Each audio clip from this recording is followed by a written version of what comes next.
Joker ১১৭ নম্বর জাতীয় সড়কের ধারে একটি ড্রেন থেকে এক অজ্ঞাত পরিচয় যুবকের দেহ উদ্ধারকে ঘিরে চাঞ্চল্য ছড়িয়েছে এলাকায়। মৃতের বয়স আনুমানিক ৩১ থেকে ৩৫ বছরের মধ্যে বলে প্রাথমিকভাবে অনুমান করছে পুলিশ। স্থানীয় সূত্রে জানা গিয়েছে, এক ব্যক্তি প্রাতকৃত্য করতে গিয়ে ড্রেনের মধ্যে একটি দেহ পড়ে থাকতে দেখেন। তিনি বিষয়টি কাছেই কর্তব্যরত ট্রাফিক পুলিশকে জানান। এরপর খবর দেয়া হয় ঠাকুরপুকুর থানায়।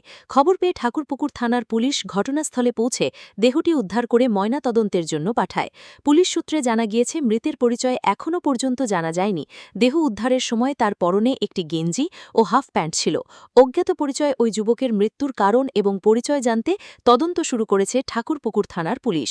সুব্রত রায়ের report, news Bengal today. Meghbela লাইভে আপনার পছন্দের টিভি চ্যানেলস সম্পূর্ণ বিনামূল্যে, শুধুমাত্র মেঘবেলা ব্রডব্যান্ডের কানেকশনের সঙ্গে। মেঘবেলা ব্রডব্যান্ড, বাংলার ঘরে ঘরে। উত্তর 24 পরগনা ও তার আশপাশের এলাকার মানুষের সেবায় ক্যাথল্যাবের মতো অত্যাধুনিক সুবিধা নিয়ে পরিষেবায় ব্রতী সারদা মাল্টি স্পেশালিটি হাসপাতাল।